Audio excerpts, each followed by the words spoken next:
Hey, what's going on, guys? It's your boy Happy, bringing you the latest and most up-to-date information about Final Fantasy 15. Today we're going to be showing you this awesome presentation about the bare bones of the game. Okay, guys, so if you're like me, you'd like to see everything that has to do with Final Fantasy 15. I'm going to be showing you guys basically a demonstration that they had about the engine, the AI, everything, all of that. You know, the bare bones of the actual game. How everything works, everything from the physics to the graphics engine itself. I hope that you guys like this. If you guys like this, make sure that you hit the like button. I'm also going to have in the description below where you can find the original video if you guys want to see more of it, because it was like an hour long video. I don't want to put that much of it in here, but if you guys want to see the rest of it, I will definitely have that in the description below. Okay, all right guys, enjoy the presentation. Is the original situation. In the second picture, points are distributed, like 5 points. In the third picture, the point on the water are filtered out. In the fourth picture, the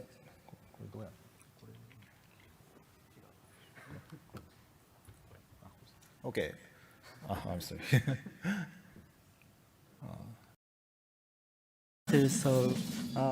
Damage reaction is also implemented with physics-based animation system. So you can see this.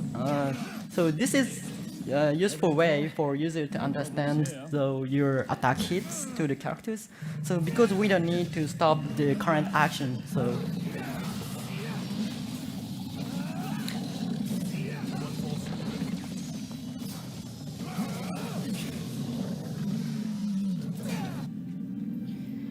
you would feel inertia and centrifugal forces on the vehicle. Passengers' shaky motion is also using physics. So this kind of swinging motion is achieved with physics-based animation system. Okay, let's mount this animal. It's chocobo. The difference are very slight, but we are using same technique like vehicle. We use physics also for magic spells. This is ice magic. They are frozen and the moving speed very slow and nice. Okay, this is final one. So physics-driven bonds, joint-based physics, tail, hair, clothes, bootstraps, and delicious dinners.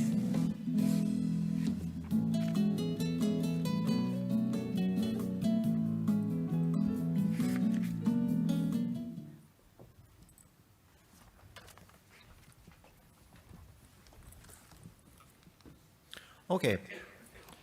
Next is thus far we talk about techniques of AI and animation independently.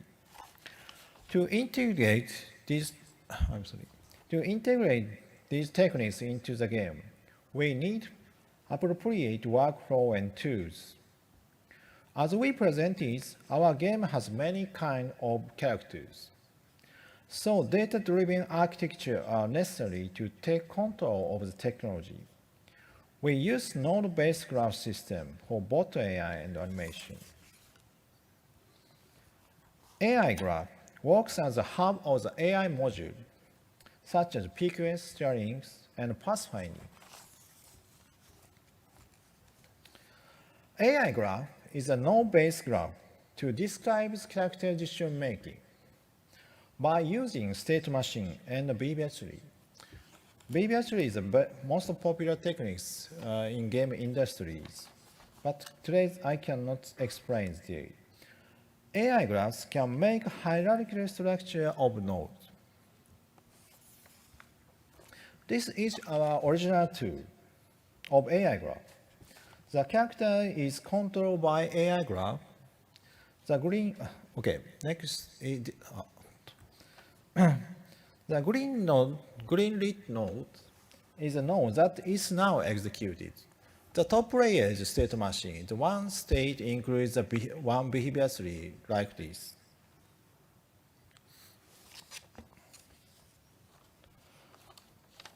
The soldier reads the player character reactively by following the graph while it gathers the war information via its sensors.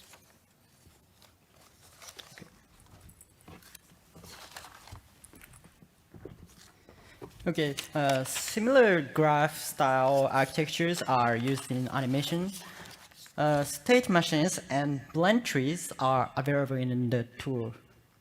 This kind of tool is very common in the recent game engines such as Unreal Engine 4 or Unity Mechanism and so on. The main purpose of this tool is to concatenate animation clips exported from DCC tools. You can decide how long does it take from one animation to another. And sometimes you can decide when to mirror, switch, reference light. And this is how we make locomotion in the tool. You could see the grid and the drag, something like that. So we were making locomotion with this kind of tools.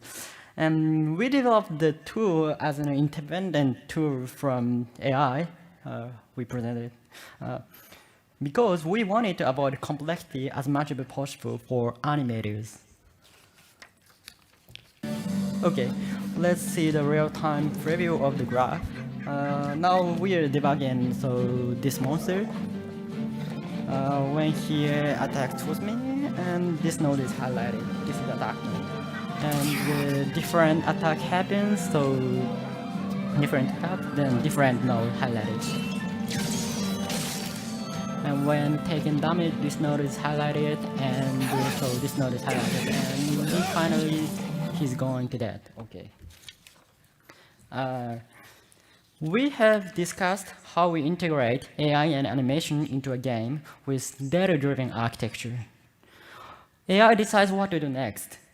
And we can output movement of kinematics limbs with anime graph. Then, we need to connect those two systems. I mean, how to unite AI and animation. This is the main topic. And in our system, we added an internal layer between AI and animation. So we call it body layer here. Body layer manages abstract physical states such as running, swimming, and in a combat and that kind of stuff. Each layer communicates with sending messages.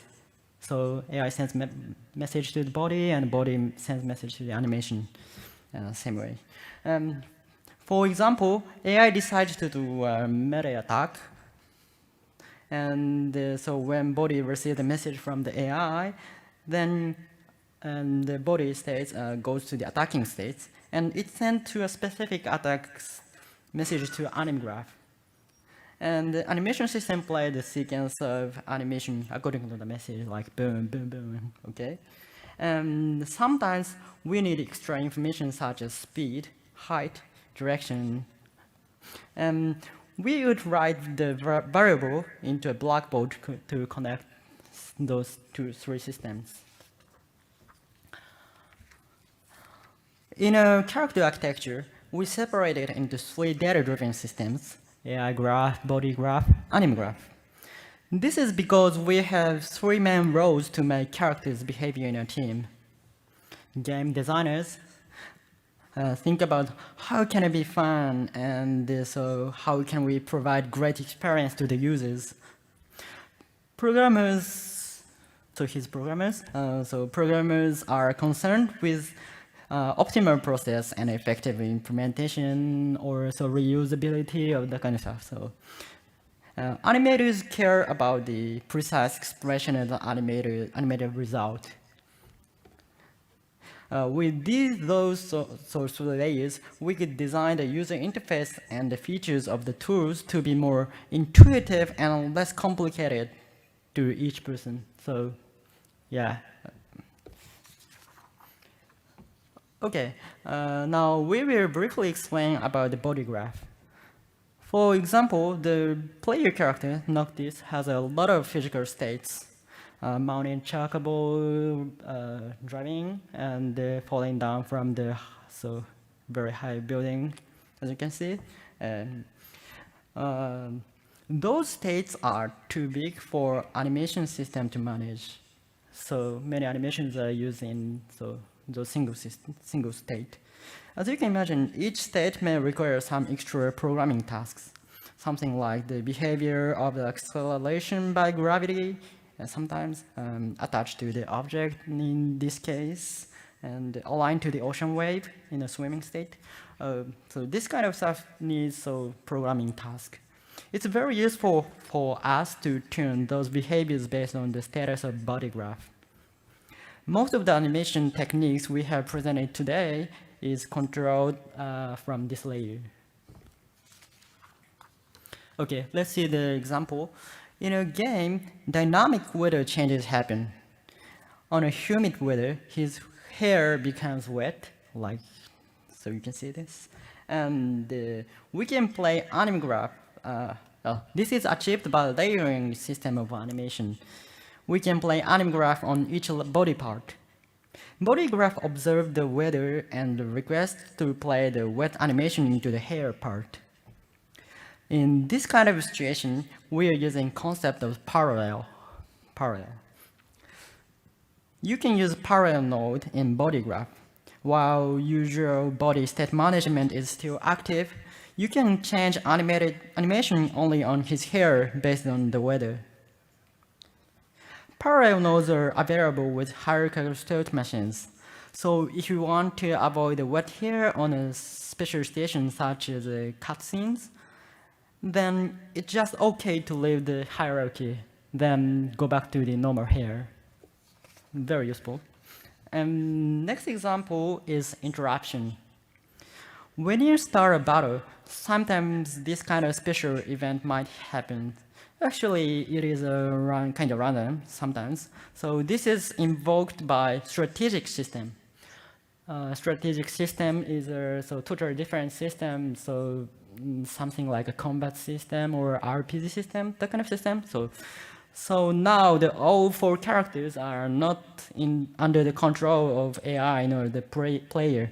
So when we finish the cut in, we'd like to return back to the AI behaviors again. So we put an interrupt node into the body graph, and when it receives the message, then transit to a special state, that means the character is during an instant event. When body graph detects the events is finished, normal AI and the body takes over the control again. Okay, we presented how we interact AI, animation, and body with the data-driven architecture. As a summary, so we will explain the actual example from the game.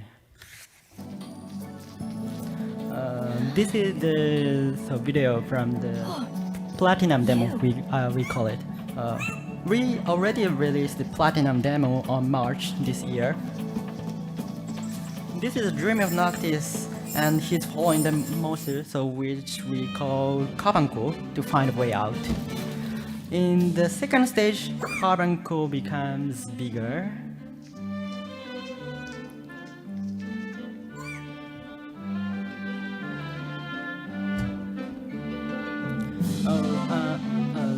I will explain how we build this kind of level based on the character architecture.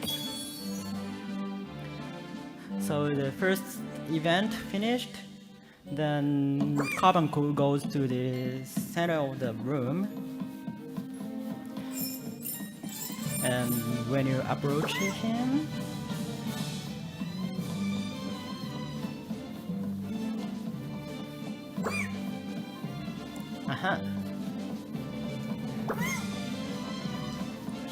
he found the way, jumping to the chair and the tabletop, and he's staring at me. Oh, now you can see look at IK works for this character. Okay, I will explain the detail of the implementation. Our levels are implemented using sequence graph, which is also our node-based graph system. Probably some of you are familiar with the blueprint of Unreal Engine, so this is similar to that. So I don't have time to explain the detail, but we can place nodes to control character AIs into the sequence graph. Those nodes are categorized as AI mode. The actual nodes used in this situation is AI mode root. Similar to the explanation of the body graph, interrupt node in the AI graph receives the command from the sequence graph. And it transits to the root movement state in the AI graph, and the AI knows invokes navigation system to move along the route. Now is the time to remember the nav mesh generation and the S2 method Mr. Miyake presented. The list of goal points are defined in the level editor. Okay, you can see the nav mesh on the floor. So he can walk around whatever he wants, so floor and the tabletop. Wait, he was jumping. As you can see, nav mesh are on the floor and chair and the tabletop only. So to connect these kind of different navigation mesh, we need to use jump link. So we added this kind of jump link system for achieving this kind of connect different navigation system. When we add X line to the specific point in the network, we can evaluate the cost to pass through the link.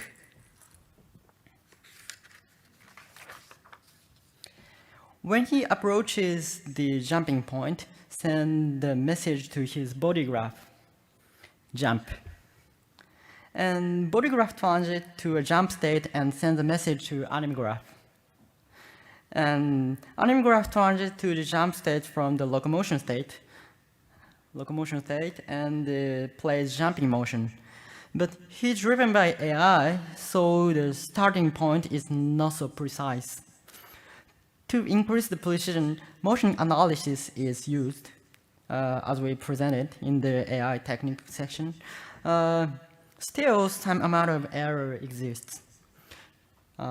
If you just play the motion an animator created, sometimes he fails and falls down to the floor. So we apply scaling value to the animated root motion and adjust his rotation during the jump. Those scale values and the turn amount are estimated by prediction system of animation. To realize this natural behavior, so many systems are collaborated. Okay, wrap up. Today, we started the talk with explaining the concept of pulse and traction. And the several AI techniques are presented by Miyake, PQS, navigation, and motion analysis. I hope animation techniques are also impressive, various IK systems for monsters, and the physics-based animation techniques. To integrate those techniques, so we use 3-layered graph-based architecture, AI graph, body graph, and animation graph. With collaboration of those systems, so we achieve natural behavior of the character like the Platinum Demo, Carbon Core. Okay, that's it. Thank you.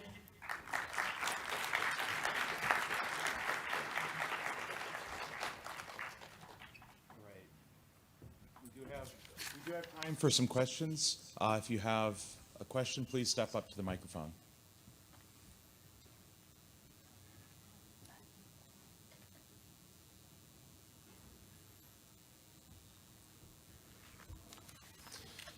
All right, if there's no questions, then we'll move on to the next talk. Let's thank our speakers one more time.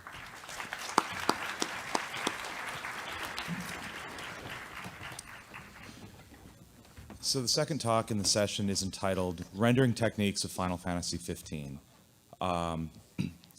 There will again be two speakers. I believe the first is Remy Darancourt, who's the general manager of the Advanced Technology Division in Square Enix Tokyo. He joined Square Enix after a decade of experience in cognitive science, robotics, and natural language processing. Once he joined Square Enix, he rapidly fell in love with animation and CG, and after 2 years working as an R&D engineer, Remy became graphics lead on the Agnes Philosophy Tech demo at E3 2012. Beginning in 2014, he handed back in his programmer's hat and took the lead of the Advanced Technology Division, whose mission is to perform R&D to give state-of-the-art graphics for Square Enix games.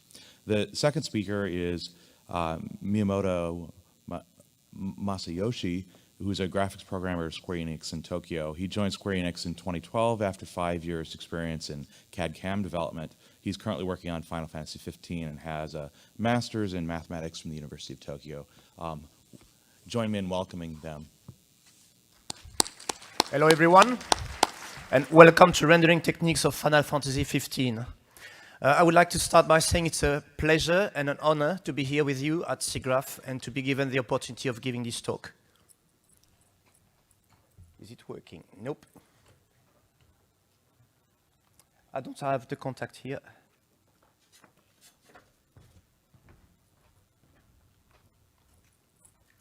Okay, it has been repaired.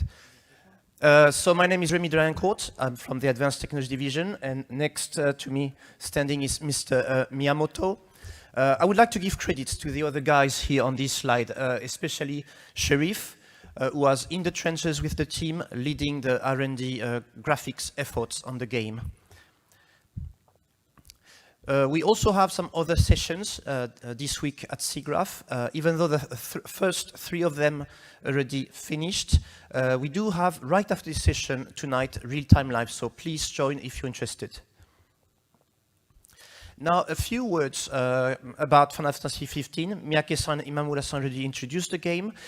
So it's an action RPG made by Square Enix. We're going to release it end of September for both consoles. And we already released a couple of demos, episode Duskae and the Platinum demo. Now, from a graphics engineer point of view, what really makes Final Fantasy 15 unique is that it is the most open world Final Fantasy of the whole series. So it means that we have indoor and outdoor situations. We both have to handle things like oceans and forests and caves and places like that. We introduced this time a night and day cycle, and the weather can be totally dynamic. In fact, I would even say that sky and weather are kind of a big part of storytelling. Now, before I start the explanations, I would like to just give you guys a short 3-minute video of what I'm talking about.